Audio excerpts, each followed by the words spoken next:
Mr. Raccoon.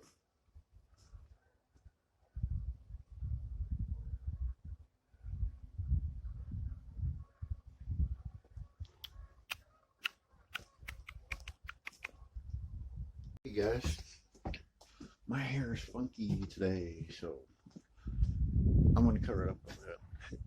It's popping out everywhere. It's nuts. So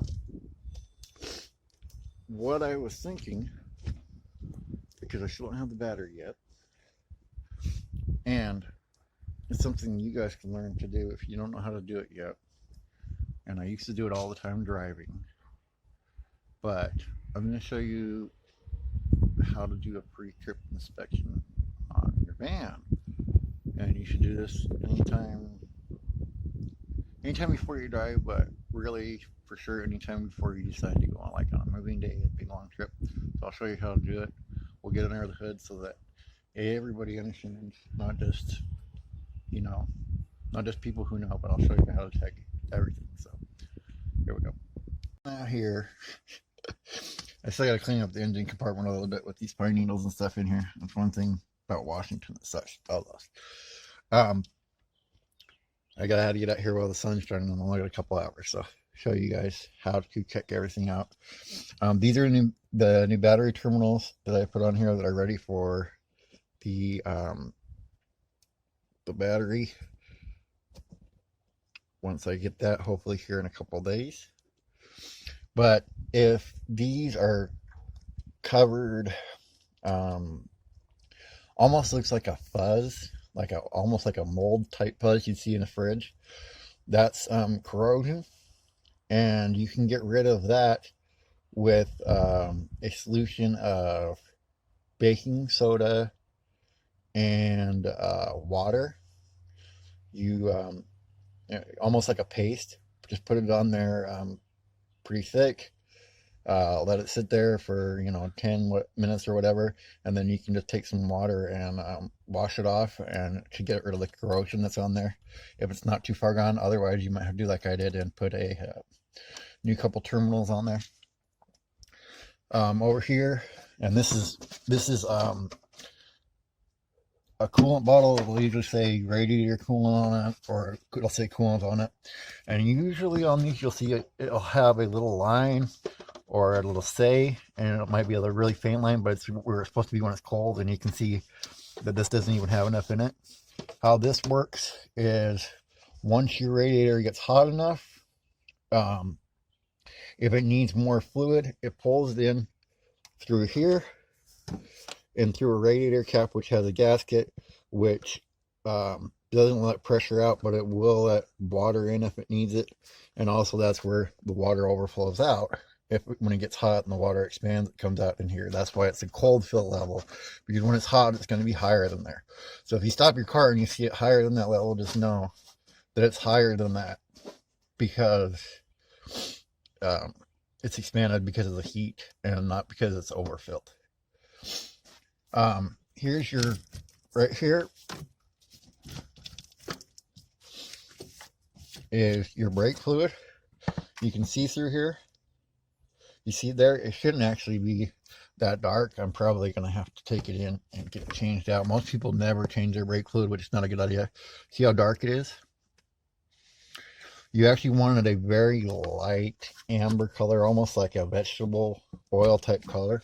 And I'm telling you these things because most people can have a frame of reference, like the vegetable oil and stuff like that. But this is your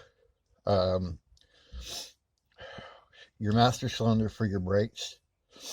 So you always, if it's not clear and it's a metal one, you'll open it up. You want to make sure you have brake fluid in there. And like I said, you do want to change out after it gets dark like this, because it absorbs the water, because it needs to absorb the water for the seals to work in the brakes and stuff like that. It's called hygroscopic fluid. So it absorbs the water, and so when you're braking, if you're braking a lot and there's a lot of water in it, you'll feel like your puddle's spongy, because it's basically steam from the water boiling off. Here you see engine fill cap, and this is on a van. Like I said, On a car, it's usually on like the valve cover of an engine, and that's where you'll fill it.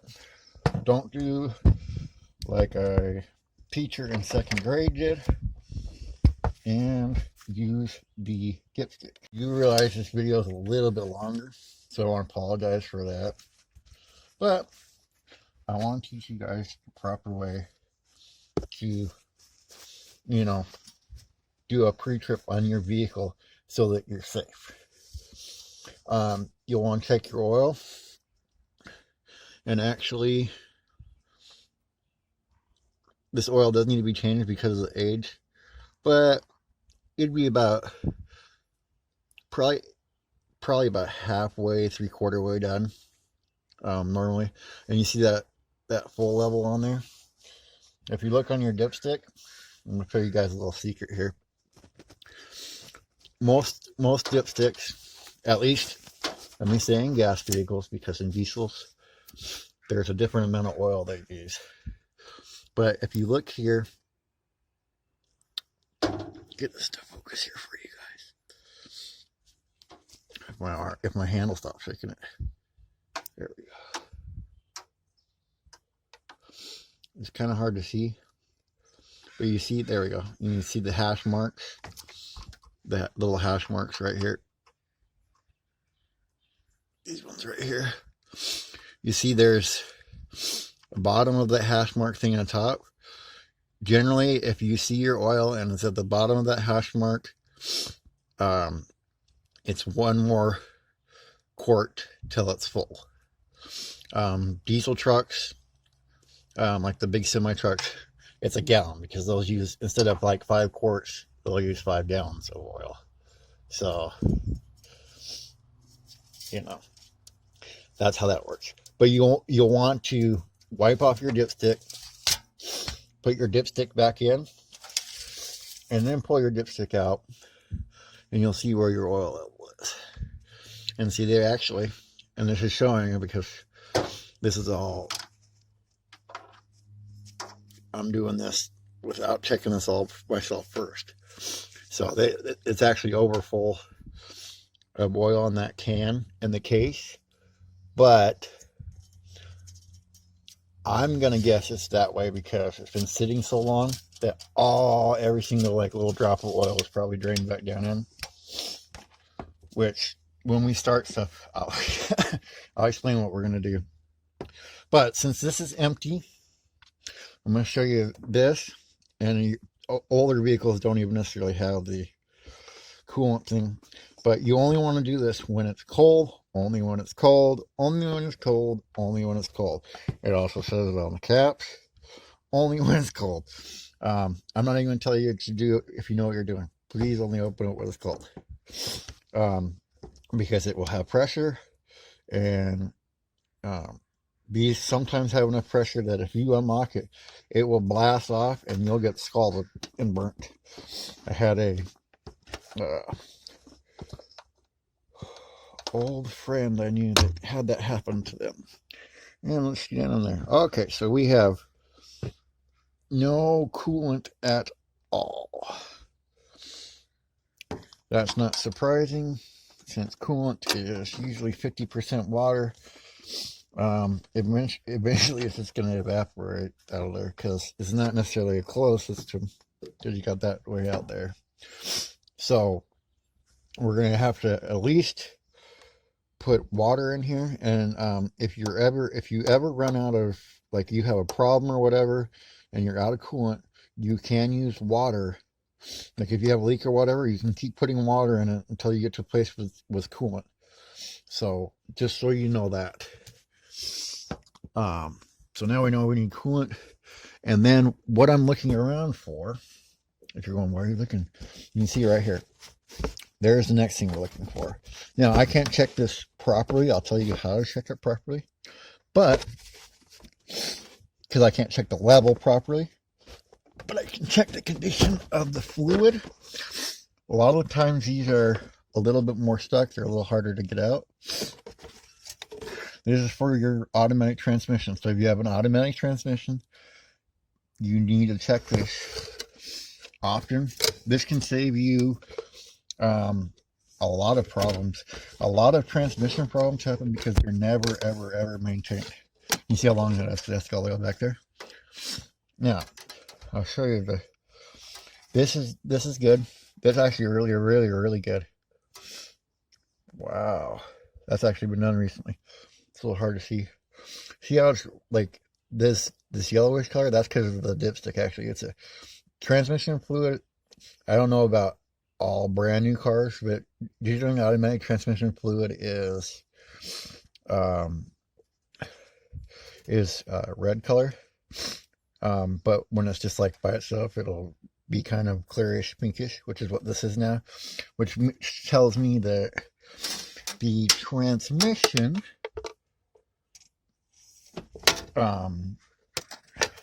fluid has been changed very recently. Now, you're going to want to, as far as when to change and maintain these things, it varies by the manufacturer of your vehicle, and always follow the maintenance guidelines they give you, because they're based on, you know, the engineer saying, okay, this is, you know, about the time when things start molecularly, if that's how you want to say it, failing. So you check your training fluid. How you want to check that though, generally, and sometimes they'll have instructions. I'll turn this camera around so you guys can see me on. Generally, sometimes the dipstick will have instructions on it, even on transmissions, of how to check them, because some of them you need to check like this when they're cold. Some of them you check when they're running, but you have to run it through a cycle of gears, or you have to put it in neutral and it has to be completely warmed up and all that stuff. So that's something you're going to want to look at. If you have a manual or a way to look it up, definitely want to do that. And then I'll show you the rest of the things we got here. Like I said, I know this video is long, but I want you guys to know how to do this properly and the best you can. Now, this, oh man, I'm gonna try to show you the best I can. There we go.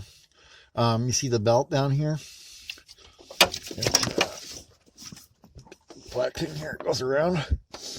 You're gonna want to check for play. If it's a belt like this, it's a serpentine belt, and they usually have an idler on them or whatever, so the tension usually stays pretty good. What you're going to want to check is see if it's got like a bunch of cracks across it, if there's a missing chunk or a missing rib or whatever. That means it's time to get your belt replaced. The belts aren't that expensive, and honestly, a lot of vehicles are not very hard to replace. Some vehicles they are, but a lot of vehicles are not hard to replace. If you have a little bit of knowledge, you can do it yourself. And honestly, I think serpentine belts, once you know how to do them, are generally easier than the old style adjust the pulley, all that kind of stuff belt. Now, while you're under your hood, you're going to want to check your hoses. Like these are air intake, but I'm going to, this is basically the same thing. You want to check it. You want to have it be pliable. You don't want this to be like a solid unmovable piece of rubber. You're going to want to, you know, squeeze and move these things and look for like cracks and stuff. You'll want to do your coolant hoses like that as well. Like I said, there's not much I can get in and show you with the camera on this because of the engine bay. That's why I'm showing you on these other things. But that's what you want to do, and check all your hoses. Take a good look under the engine in the engine compartment, and I'll tell you what, more for RV, but I've seen it happen in cars too. Check your engine compartment when you're coming out here and doing your pre-trip, because sometimes